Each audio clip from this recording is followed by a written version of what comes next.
G. Yes, sir. Good evening po. Good evening po, sir. Sir G, magtanong lang sana ako. Sige po, sige po. And pagsisikapan ko pong sumagot sa mga tanong po ninyo. Go ahead, sir. Go ahead. Okay. Yes, sir. Eduardo Estacio, good evening po. Kusog muhina jud inyong panapi gamit ang Bible. Sir, kung naka-internet, pwede ka mag-research kung mawalagi. Sir Elio Ranalan, di pansay jud mga religion na nimo nga, no? Okay, ganun po ba? Ay, kung tambalos-los po yung pundok po ninyo, ay wag niyo pong iano po sa amin at yung ipahid sa amin yung pagkatambalos-los po ninyo. Nawala. Sige, sir. Go ahead, sir. Go ahead, sir.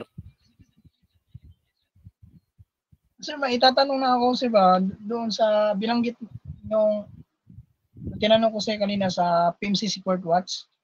Opo. Gaano ba katotoo, sir? Kasi dati ako membro sa kanila. Opo. Kasi yung aral po nila, sir, yung puno daw na sangbahayan sa sinasabi sa Mateo 24:43, si Arsenio Priol daw. Kaya siya daw sa kanya daw ipinaalam ang panahon kung kailan babalik ang ating Panginoong Jesucristo. So, kaya nagtanong ako sa iyo, Sir Aji, para kaklaruhin ko lang kung sino ba talaga ang tinutukoy dito, yung puno, si Kristo po ba o si Arsenio Priol? Tingnan po natin yung St. Matthew chapter 24 verse 43. Tingnan po natin, sir, ha? Babasahin po natin. Okay, tingnan po natin, ha? St. Matthew chapter 24 verse 43. Okay, tingnan po natin 43. Okay, yun.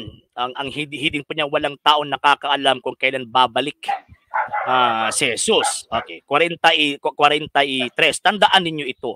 Kung alam ng isang tao kung anong oras sa gabi darating ang magnanakaw, magbabantay siya at hindi niya hahayaang pasukin ang magnanakaw ang kanyang bahay. Wala nang pong tinutukoy po dito na merong future na tao na sasabihan po niya kung kailan babalik ang Panginoong Jesucristo.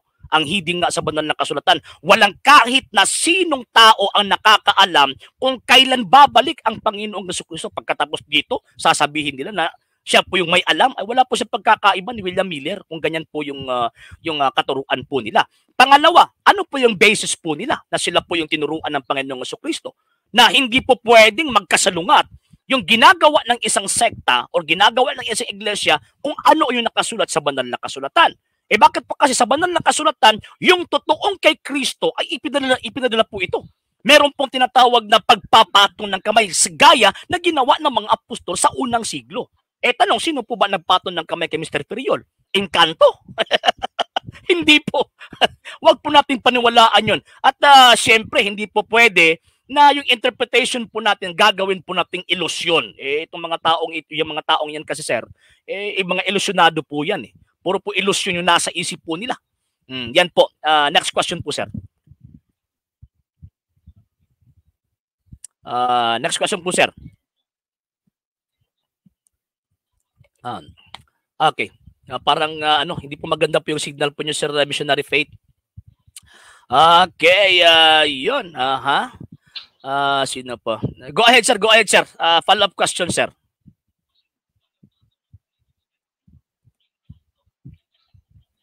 Follow-up question po. Hindi po parang naglalag po kayo, sir, Missionary Faith. Sige po, sir. Go ahead, sir. Hindi po hindi po maganda po yung signal po ninyo, sir. Go ahead, sir. Go ahead, sir. Meron pang tanong, sir? Tanong kami lang, G. Ha? Opo, sir. Sige, go ahead, sir. Go ahead. Marinig?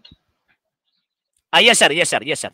Kasi yung Mateo chapter 24 verse 43, Sir G, idinugtong po nila doon sa Gawa 1:7 na yung panahon mayroon daw itinakda ang Ama sa sariling kapamalaan. So ano po ang masasabi niyo dito, Sir RG? Okay, titignan po natin sa Gawa 1:7. Titignan po natin, ha. Iatras po natin dito sa 6. Minsan na nagtitipon-tipon, tinanong nila si Jesus, Panginoon, ito na po ba ang panahon na ibabalik ninyo ang kaharian ng Israel? 7. Sumagot si Jesus, hindi pinahihintulutan ng Ama na malaman ninyo kung kailan mangyayari ang mga bagay na itinakda niya.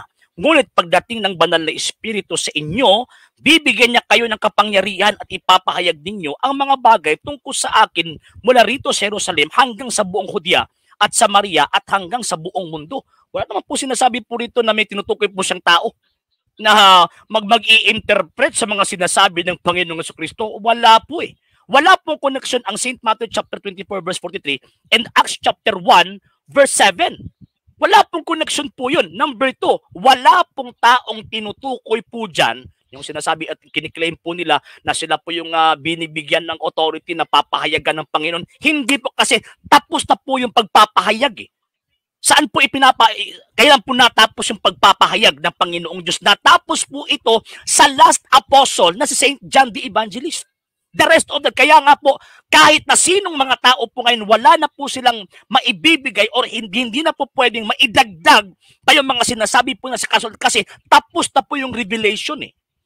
So, ang iglesia na po yung magbibigay ng karunungan sa tao. Bakit po kasi Ephesians chapter 3 verse 10, sa pamamagitan ng iglesia, sa pamamagitan ng simbahang ito, sabi ng Apostol Pablo, ni San Pablo, ipapahayag ng Panginoong Diyos ang kanyang karunungan ng iba't ibang paraan.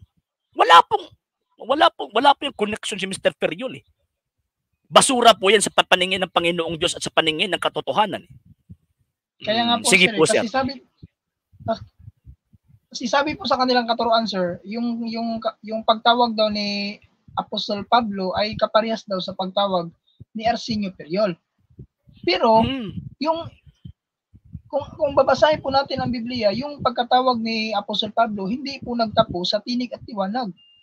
Pinatungan po siya ng kamay at binatismuhan ni Ananias, pero ang problema, si Arsenio Periol wala pong nagpatotoo sa kanya na sinong tumawag sa kanya at mayroong nagpatong sa kanyang kamay o sino ang kanyang nagbautismo. Kaya kumbaga self-proclaim lang ba talaga siya, Sir Agino?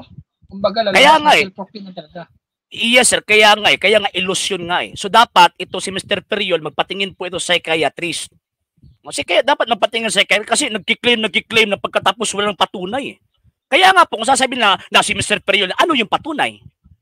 Ano yung ebidensya? Kasi St. Paul, tama po yung sinabi po ninyo, si St. Paul after sinabi ng Panginoon na Saulo, bakit mo ako pina-persecute? Hindi lang po huminto doon eh. Pinadala po siya, si San Pablo mismo pinadala doon kay Ananias. Di ba? Pagkatapos tinuruan at binautismuan, hindi po sinabi ng Panginoon na enough na nakita mo ako. Wala eh. So ibig sabihin, merong respeto ang Panginoong Jesucristo sa kanyang iglesyang itinatag. Nandyan na po yung iglesia eh. So lahat ng mga tinawag po niya, idinagdag po niya or dinala po niya sa kanyang iglesia. Bakit po kasi si San Pablo mismo ay may sabi na itong iglesyang ito ay kanyang katawan ng ating Panginoong Jesucristo. So kung katawan ito ng Panginoong Jesucristo, kahit na sinong hindi kaani po nito ay wala pong koneksyon sa ating Panginoong Jesucristo. Yan po. Sige sir, next question sir. Yung Roma chapter 11 verse 29, Sir Agina, sinasabi doon na yung pagsusugo daw ng Diyos ay hindi nagbabago. Kung ang pagka-apostol daw ay pagsusugo, so hindi daw nagbabago kasi ayon po kay Apostol Pablo sa Roma 11:29, hindi daw nagbabago ang pagkatawag. Kaya ginagamit po nila yan, yung Roma 11:29. Ay, totoo po yan. Hindi po dapat magbabago yung tinatawag ng pagsusugo, pero meron pong proseso kung paano po ito isusugo. Meron pong proseso, paano po yung pagsusugo. So, siyempre, St. Paul din po yung mismo tatanungin natin. Hindi po yung mga opinion po nila. O ano po yung sinabi ni San Pablo, paano po ba isusugo ang isang tao para magturo ng Ebanghelyo? Roma 10, siyempre Roma 11 po yung binasa po nila. O, Roma 10:14-15. Pero paano sila tatawag kung hindi naman sila sumasampalataya sa Kanya? At paano sila sasampalataya kung hindi pa sila nakakarinig ng tungkol sa Kanya? At paano sila makakarating kung walang nangangaral? At paano makakapangaral ng sino man kung hindi naman siya isinugo? Ayon sa kasulatan, napakagandang pagmasdan ang pagdating ng mga nagdadala ng magandang balita. So meron pong isinugo. Paano po siya isusugo? In what way? Sa pamamagitan ng pagpapatong ng mga kamay. Tanong, sino po ba nagpatong ng kamay kay Mr. Triol? Encanto? Yung Capri? Hindi po. Yan na ang problema, Sir RJ. Yan ang problema, Sir RJ. Kaya nga, nung nalaman ko, pinag-aralan ko doktrina namin, nagduda ako, kaya bumalik ako sa Katoliko. Kasi napansin ko kasi na parang nagsalungatan yung doktrina niya. Nag-claim siya na siya apostol, tapos wala naman nagpatotoo, wala nagpatong sa kamay. At saka yung pagkatawag ni Pablo, ginaya niya. Tapos nauna yung pagkatawag ni Pablo bago siya nagpapasting ng 3 araw. Pero si Arsenio Priol, nauna yung pagpapasting bago siya tinawag. So posible talaga yung nakita niya at narinig bunga lamang sa kanyang gutom, di ba? Yes. 100%. Yan po yung duda ko. Then at the same time, syempre, kung bunga ito sa gutom, hallucination na yung labas. Ako yung sinugo ng Panginoong Diyos. Si Manalo, anghel. Si Ellen G. White, propeta. Si Kibuloy, appointed son of God. Walang pagkakaiba yung mga claims Walang pagkakaiba yung mga claims. So merong kasabihan po kasi, sir, na claiming and proving are 2 different things. Ang yung pag-aangkin at pagbibigay prueba, dalawang magkaibang bagay po yan. Madali po tayong umangkin or madali po tayong mag-claim. Pero patunayan natin na tayo po yung tinatawag na fulfillment sa sinasabing kiniklaim natin. Mahirap patunayan po yan